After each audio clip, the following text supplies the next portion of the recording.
Thomas's plow harness weighed 40 pounds. In Ruth Winslow's arms, it felt like 100. She walked alone through the darkness, boots crunching frozen earth. Late March in Montana Territory meant the ground was just soft enough to turn, and spring planting waited for no widow. 2 weeks had passed since the last frost. Today was the day. Ready or not. Ruth was 52 years old, dressed in her dead husband's work clothes. The coat sleeves were rolled 3 times. The boots gaped at her heels. She'd wrapped her hands in strips of flour sack to protect against the leather straps she'd be gripping for. The next 12 hours. If she could last 12 hours. If she could even get the harness on herself and pull the plow more than 10 feet. The sky was beginning to lighten as she crested the hill overlooking her fields. She stopped. The harness slipped from her shoulder and hit the ground. 6 men were already working her land. They moved with practiced efficiency, guiding 2 massive plow horses through soil Thomas had turned last spring. The furrows ran straight and deep. The men worked in pairs, switching off, their rhythm unbroken. They wore good clothes and used expensive equipment. Ruth's breath caught. She recognized those horses. She recognized the plow design. By the fence line, silhouetted against the rising sun, stood Cole Dawson. He was watching her, just standing there, hat in hand, waiting. He didn't wave or call out. He simply stood, patient and immovable. While his crew did the work she'd been dreading for 2 months, Ruth felt heat flood her face despite the morning cold. Humiliation mixed with something else, something that might have been relief if she'd let herself feel it. Instead, she felt exposed, her desperation made public, her inability witnessed by the richest rancher in 3 counties. She marched toward him, leaving the harness where it had fallen. The sun broke over the horizon as she reached the fence. Cole Dawson was 55, weathered and lean, with a stillness that made other men nervous. He looked at her with calm gray eyes. "Morning, Mrs. Winslow," he said quietly. "Why?" Ruth's voice came out harder than she intended. "Why not ask first?" Cole settled his hat back on his head. He took his time answering, his gaze moving from her face to the fields and back again. "Because you'd have said no," he said, "and that land deserves planting. Your husband worked too hard for it to go fallow." Ruth gripped the fence rail. Her hands were shaking. "You had no right." "No, ma'am, I didn't." Cole's voice stayed level. "But I had a debt. Your husband helped me when I was starting out 20 years back. Lent me seed money. Advice. His time. Never got to repay him. Figure I'll repay his widow instead." The word widow hit like a slap. That's all she was now. Not Thomas's wife. Not Ruth Winslow, who'd broken this land alongside her husband. Just the woman he'd left behind. "I didn't ask for charity," Ruth said. "Didn't offer any." Cole nodded toward the fields. "That's a debt being paid. Different thing entirely." Ruth watched his men work. They'd already plowed more in an hour than she could have managed in 3 days. If she could have managed it at all, the truth sat heavy in her chest. "You knew I'd refuse," she said finally. "Yes, ma'am." "So you came anyway?" "Yes, ma'am." Cole's expression didn't change. "Let them finish today, then I'll go. If you want—" Ruth looked at her fields, at the straight furrows and the rich dark earth, at the work being done that would save everything Thomas had built. She couldn't argue with the logic. She could barely stand upright after the walk from her cabin. 12 hours of plowing would have killed her or broken her, and the land would have gone fallow anyway. "All right," she said, the words like stones in her mouth. "Finish today." Cole nodded once. He didn't smile or offer platitudes. He just accepted her answer and turned back to watch his crew work. Ruth stood at the fence for another moment, then turned and walked back toward her cabin. Behind her, the sun rose higher, and the sound of the plow cutting earth continued without her. Ruth sat at her kitchen table and stared at nothing. Through the window, she could see the men working. They moved like parts of a machine, each one knowing exactly what to do. No wasted motion, no hesitation. This was what skill looked like, backed by strength she no longer possessed. The cabin felt too quiet. It had felt too quiet since February. She made coffee she didn't want and drank it anyway. The routine helped. Everything was routine now. Wake up, dress in Thomas's clothes, try to figure out how to do work meant for a man and a horse. Fail. Go to bed. Repeat. Except today, someone had taken the work out of her hands entirely. Ruth's pride burned. She'd been raised to stand on her own feet, to never ask for help, to work until the work was done. Accepting what Cole Dawson had done felt like admitting defeat, like saying she couldn't manage, like proving every pitying look she'd received at Thomas's funeral had been justified. But the alternative was watching everything Thomas built turn to dust.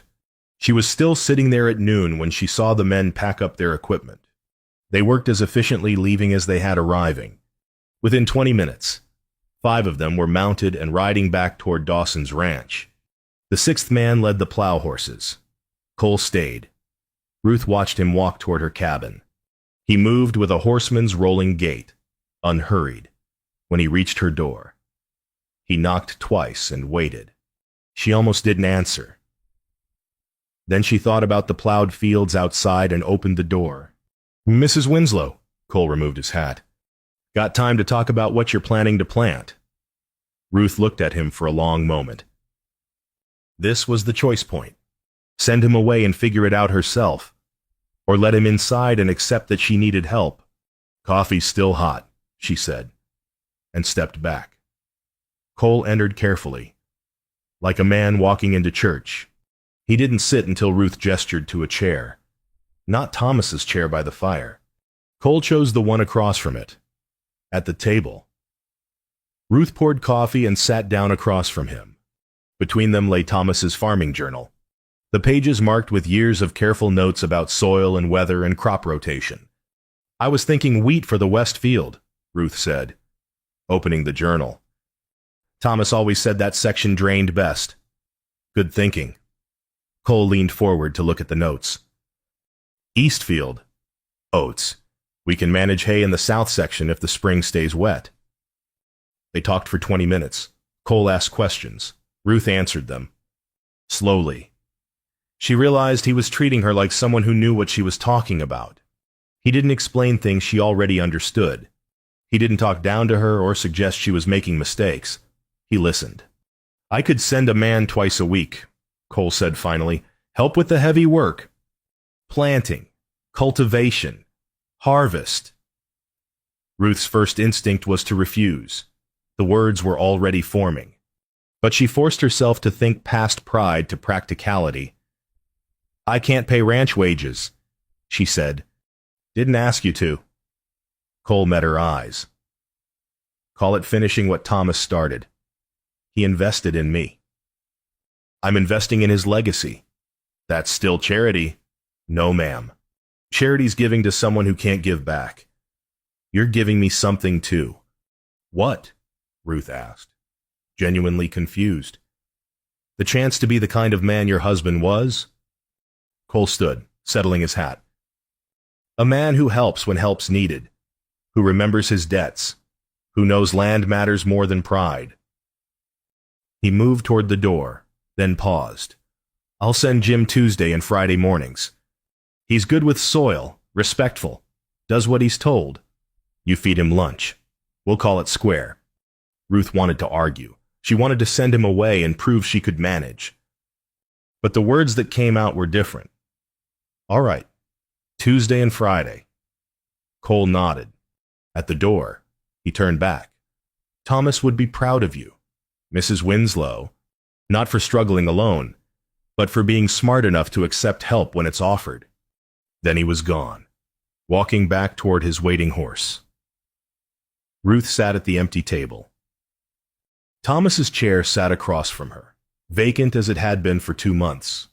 But for the first time since February, the silence in the cabin felt less like grief and more like possibility. Ruth woke in darkness, like she did most mornings now. Sleep came hard and left easy. She lay in the bed she'd shared with Thomas for 33 years and listened to the empty house. February played in her mind whether she wanted it or not. She'd found Thomas by the fence line. He'd been mending wire, something he'd done 1,000 times. His heart had simply stopped. By the time Ruth walked out to bring him lunch, the snow around him had already started to drift. She'd known immediately. The stillness was different. The cold had nothing to do with winter. Ruth pushed herself out of bed. Dwelling changed nothing. Thomas was gone, and she was here, and the land didn't care about grief. She dressed in his clothes because hers were too fine for field work. She'd long since stopped crying when she touched his things. Now it was just practical. His coat kept her warm. His boots kept her feet dry. His gloves saved her hands. His absence hollowed her out. The funeral had been well attended. Everyone in 3 counties knew Thomas Winslow. He'd been fair, hard-working, generous with advice. People had brought food and offered help and looked at Ruth with eyes that said, "Poor thing. What will she do now?" She'd thanked them all and sent them away. For 2 months. She'd tried to manage. She could cook, clean, mend, tend the kitchen garden. But the real work, the work that kept a ranch running, required strength she didn't have. She couldn't lift a 100-pound sack of seed, couldn't harness a plow horse by herself, couldn't mend fence or clear ditches or do any of the 100 tasks that kept land productive. She'd tried anyway, failed at most, succeeded at enough to survive. Barely. The calculations were simple and brutal. She could sell the land for maybe $3,000. That would last 3 years if she was careful.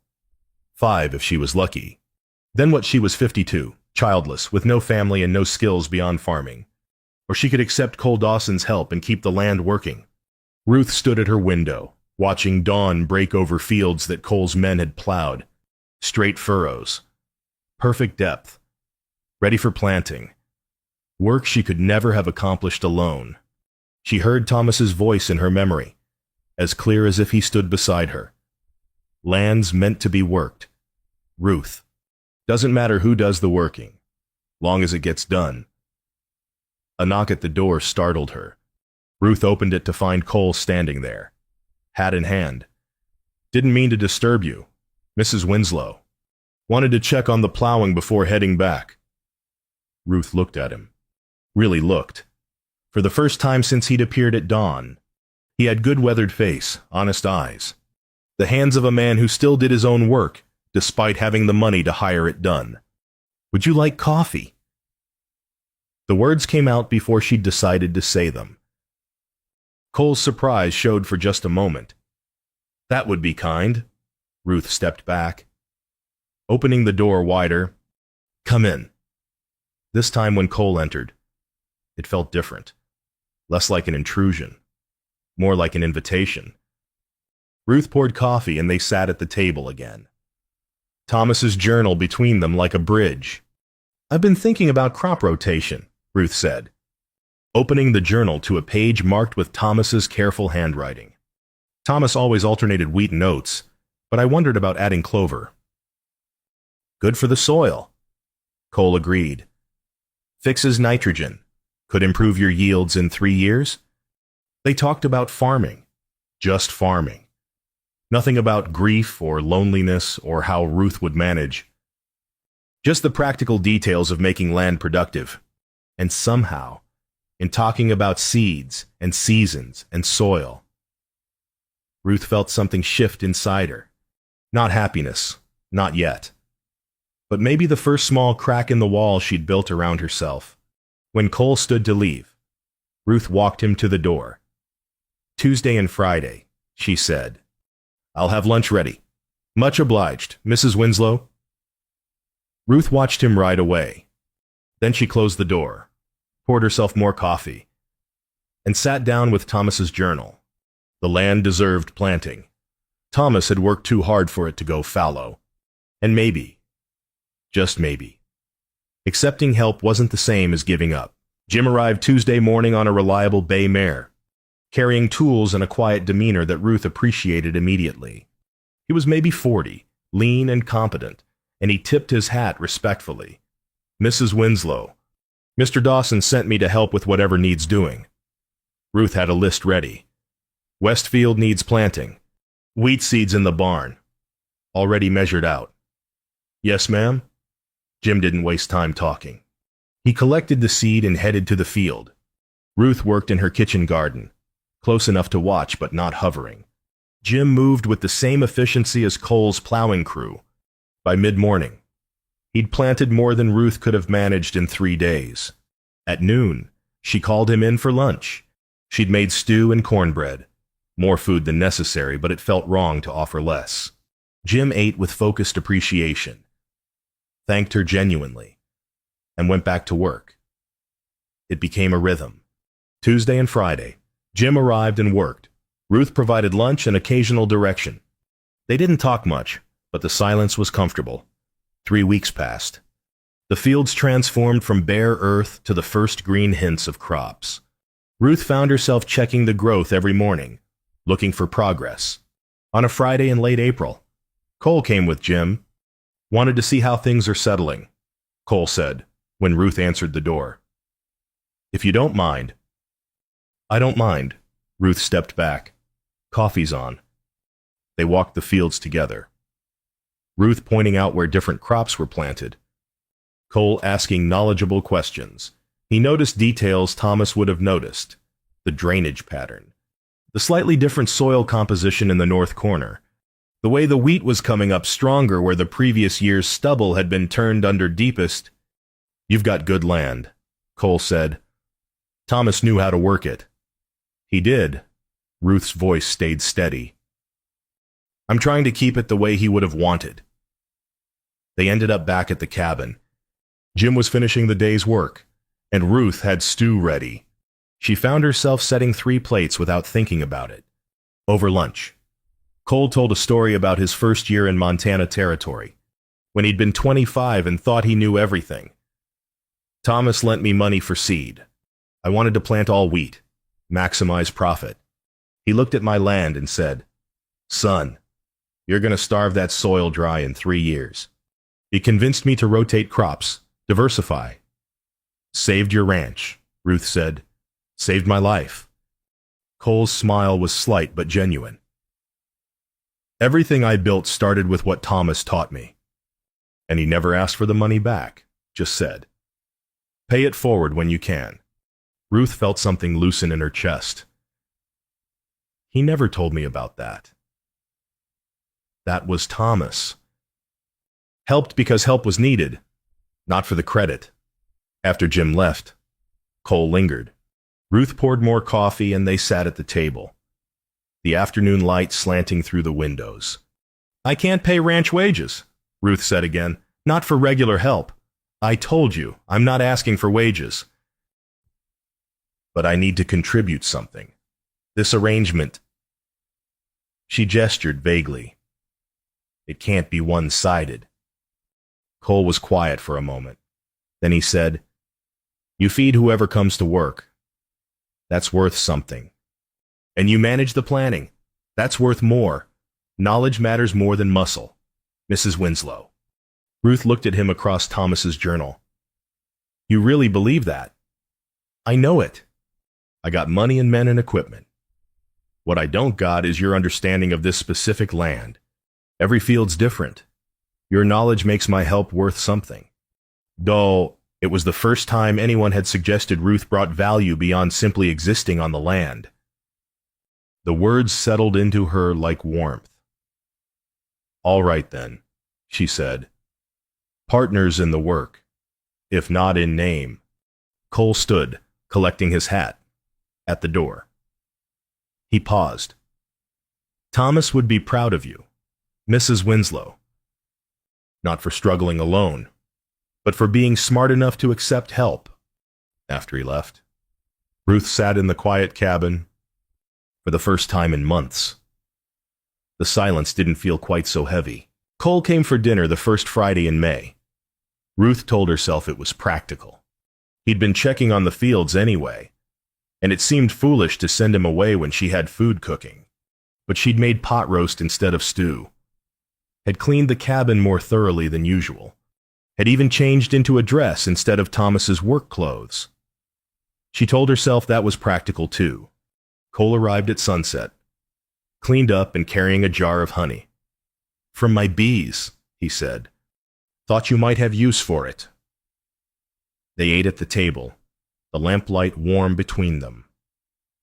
The food was good, and the conversation came easier than Ruth expected.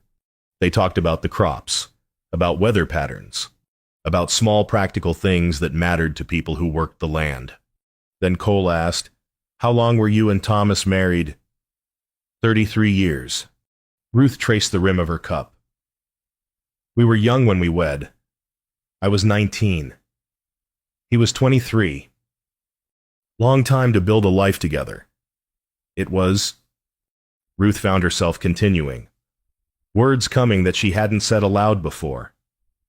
"We wanted children. Tried for years. It never happened. I think Thomas buried himself in the land to fill that emptiness." Cole nodded slowly. "Land can't replace family." "No, but it can give you purpose." Ruth met his eyes. "What about you? Jim mentioned you never married."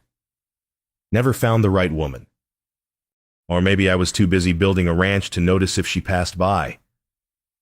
Cole's smile was self-deprecating. "By the time I had something worth offering, I'd gotten set in my ways. Seemed too late." 55 isn't too late for much," Ruth said. "Neither is 52. The words hung between them, meaning layered beneath the surface. Ruth poured more coffee. "Thomas grew distant these last years. Not unkind, just absent. He'd sit in that chair by the fire and stare at nothing. I think he was disappointed. In me. Maybe. In our childless life.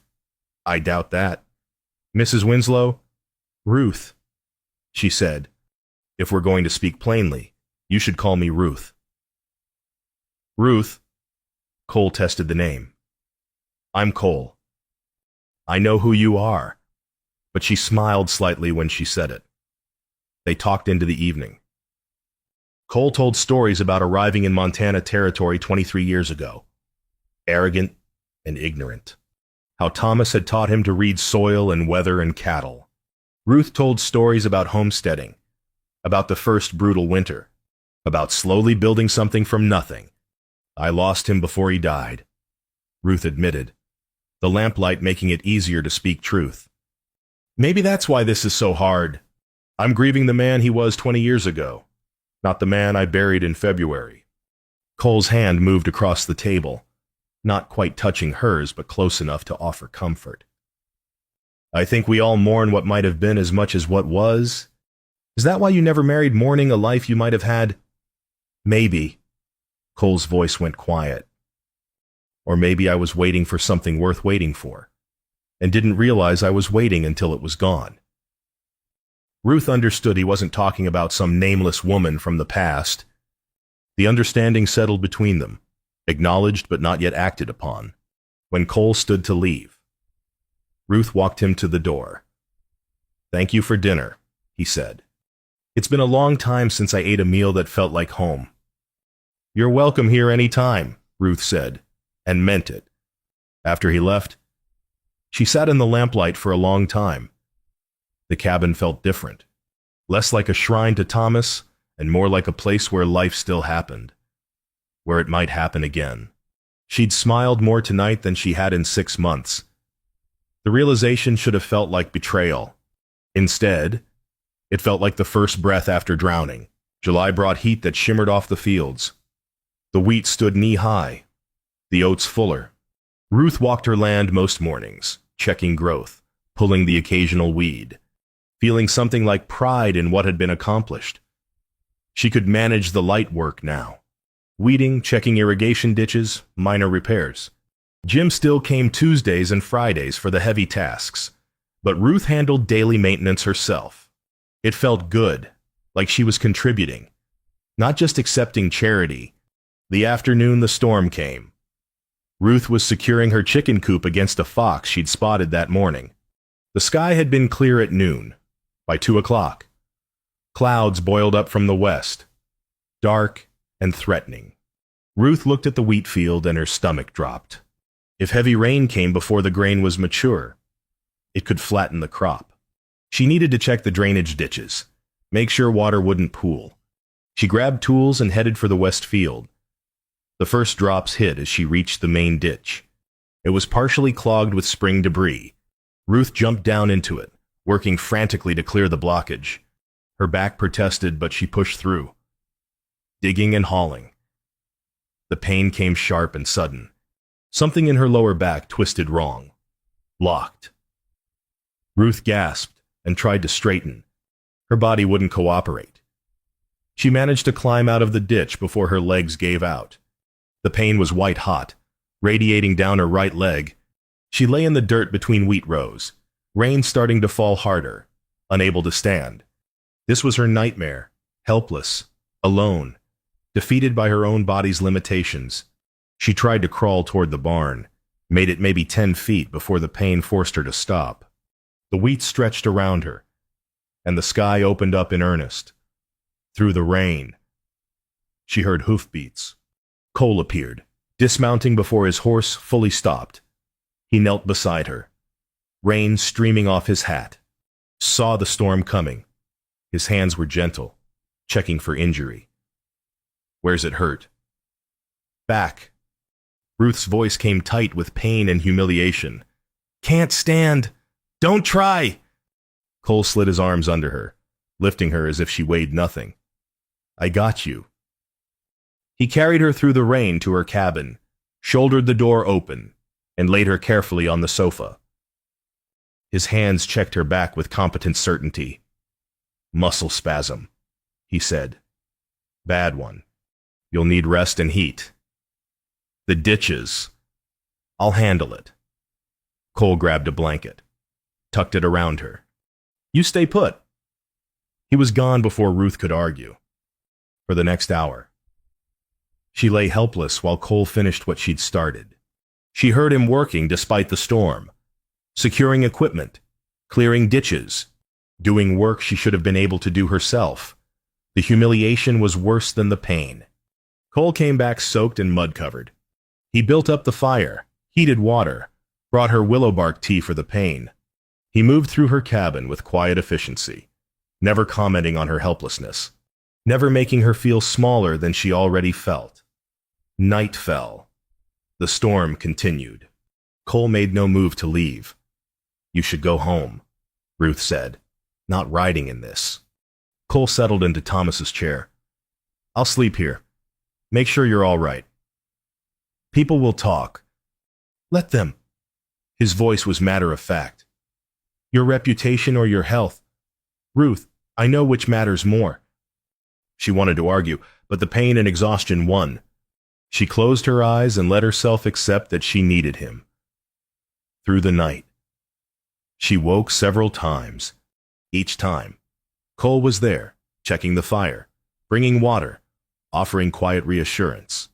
In the darkness, Ruth finally understood. She couldn't do this alone. Not the land, not life, not any of it. Her body wouldn't allow it, and her pride couldn't sustain her. She'd been trying to be Thomas, strong, independent, needing no one. But Thomas was dead, and she was alive. And maybe that meant accepting she needed help to stay that way. Morning came gray and spent. The storm had passed but left everything dripping. Ruth's back had loosened enough for her to sit up carefully. Cole made coffee, moving through her kitchen like he belonged there. "I've been thinking," Ruth said. Her voice came out steadier than she felt. "About selling?" Cole's hands stilled on the coffee pot. "The land. Moving to town, finding work I can actually do." Ruth forced the words out. "I'm fooling myself. Cole, yesterday proved it. One bad storm and I'm helpless." Cole poured coffee and brought it to her. He sat on the edge of the sofa, close enough that she could see the weathering around his eyes. "That what you really want?" His voice was quiet. "Or just what pride tells you to want?" Ruth's eyes stung. "I can't keep doing this. Relying on your generosity, on Jim's labor, on charity. It's not charity. Cole set down his cup. Ruth, I've been coming here for weeks now. You think it's still just about Thomas? The question hung between them. I don't know what it's about, Ruth whispered. Then let me tell you. Cole took her hand, calloused palm against calloused palm. Started as debt to your husband. Turned into something else. I come here and eat your food and talk about crops and weather. And for the first time in 20 years, I don't go home to an empty house feeling empty myself. Ruth's breath caught. I'm not asking for anything, Cole continued. Not pushing where I'm not wanted. But if you sell this land and move to town, you need to know it's not just the land I'll miss. Tears spilled over before Ruth could stop them. Not delicate tears, but wrenching sobs. Everything she'd held back since February finally breaking free. Grief for Thomas. Fear for her future. Loneliness that had carved her hollow. Cole pulled her against his chest and let her cry. He didn't try to fix it with words. He just held her while she broke apart. When Ruth finally quieted, her voice came raw. Is this just business? Cole started that way. His arms stayed around her. Isn't anymore. But I'm offering partnership first because that's what you can accept right now. Anything else? Well, we'll see what grows. Ruth pulled back enough to look at him. Partnership. Legal? Equal? 50-50? I provide labor and equipment and capital. You provide land and knowledge and management. We split profits. Cole's voice stayed steady. Makes sense from a business standpoint. Two people together can do what neither could alone. And the other, Ruth asked, the part that isn't business, that goes at whatever pace you set. Cole's thumb brushed across her knuckles. No pressure, no expectations, just possibility. Ruth thought about her options. Selling meant safety, but also surrender. Partnership meant risk, but also survival. And maybe, eventually, something more. I want to see the papers, she said. The partnership terms. Cole nodded. I'll have them drawn up proper. You take your time deciding. And if I say yes, then we plant next spring together. We harvest together. We figure out what comes next together. Ruth looked at their joined hands, both scarred from work, both strong in their way. All right, she said. Bring me the papers. Cole stood, collected his hat, at the door. He turned back. You're not weak for needing help. Ruth, you're human, and human beings weren't meant to survive alone. After he left, Ruth sat in the quiet cabin. Her back still ached, her future was still uncertain, but for the first time since February, she felt something other than grief. She felt hope. September brought the smell of ripening wheat and cool mornings that hinted at autumn. Ruth stood at her kitchen table, partnership papers spread before her, a pen in her hand. She'd read the terms a dozen times. 50-50 split of all profits. Cole's contribution clearly defined labor, equipment, additional capital for expansion. Ruth's contribution equally valued land, agricultural expertise, day-to-day management. It was fair. More than fair. It gave her equal standing despite bringing less capital to the arrangement. She signed her name with steady hands. The harvest came hard and fast. Jim worked alongside two other men Cole sent, and Cole himself spent more time at Ruth's land than his own. They worked dawn to dusk, bringing in wheat and oats, storing hay, preparing for winter. Ruth managed the logistics, directing where things went, calculating yields, keeping the books. For the first time, she understood what Cole had meant about knowledge mattering more than muscle.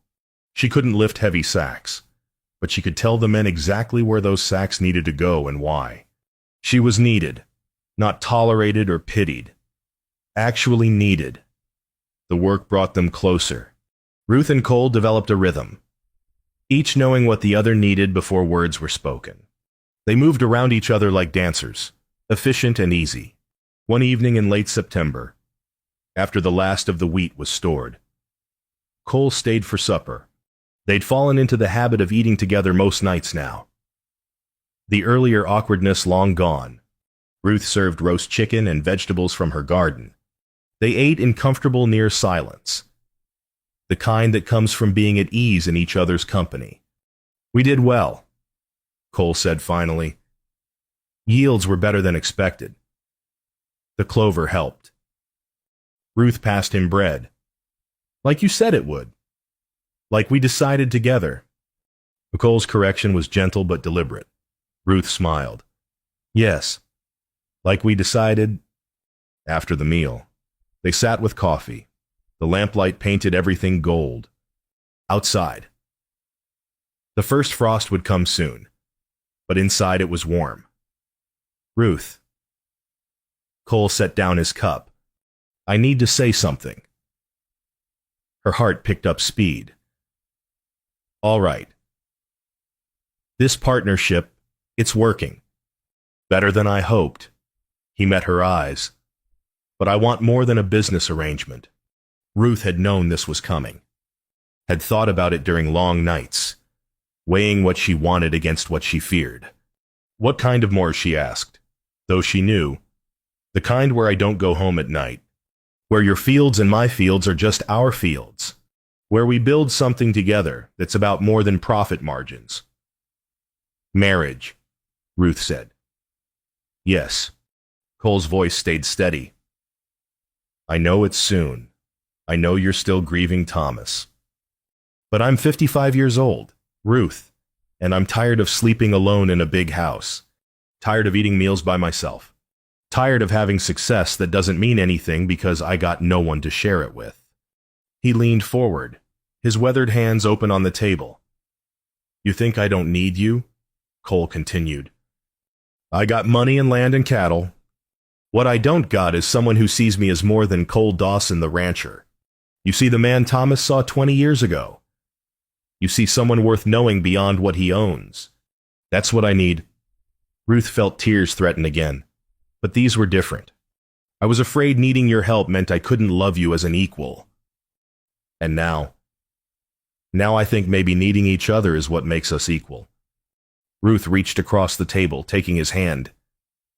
Thomas taught me to be independent, but maybe he was wrong. Maybe independence isn't strength. Maybe knowing when to accept partnership is... Cole's thumb traced across her knuckles. Is that a yes? Ruth thought about the past 7 months. About desperation and humiliation, and slowly learning that accepting help didn't diminish her. About grief giving way to hope, and loneliness giving way to connection. Yes, she said. Let's make this permanent, business and life, together. Cole stood, came around the table, and pulled her gently to her feet. He kissed her forehead, her cheeks, finally her lips, tender and certain and full of promise. We'll do it proper, he said. Church wedding, community invited. Let everyone see that this is real and right. They'll say I'm replacing Thomas too quickly. They'll say whatever they want. Doesn't change what's true. Cole held her close. We're two people who found each other when we both needed finding. Nothing shameful in that. Ruth rested her head against his chest, listening to his heartbeat, strong and steady and alive.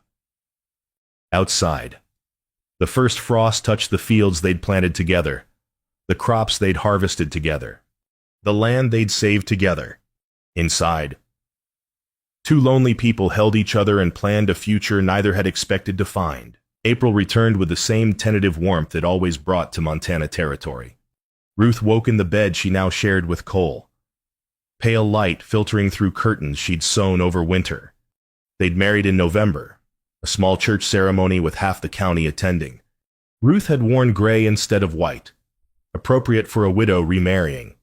But she'd carried wildflowers Cole had somehow found despite the frost.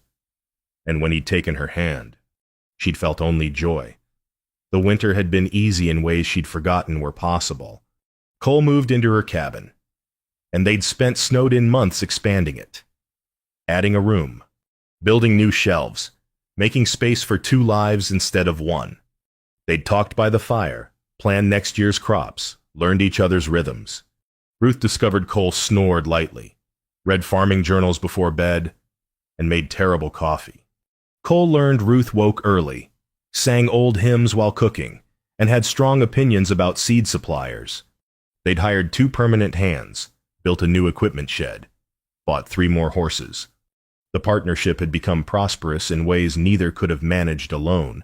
Now, with spring planting starting again, Ruth felt the full circle of it. 1 year ago, she'd walked to these fields carrying Thomas's harness, desperate and alone. Today, she walked with Cole, carrying a basket of seeds, purposeful and partnered. The dawn light was the same gold it had been that desperate morning, but everything else had changed. "West field first," Cole said, his hand warm on her lower back. "Wheat again, with clover rotation." Ruth smiled, like we planned. They walked to the field together, and Ruth felt the difference in every step. Not struggling under impossible weight, but walking beside someone who shared the burden. Not fighting against her limitations, but working within them alongside someone who complemented her strengths. Jim was already at the barn, preparing equipment. The other hands would arrive soon. But for this moment, it was just Ruth and Cole and the land waking up to spring. "You know what today is?"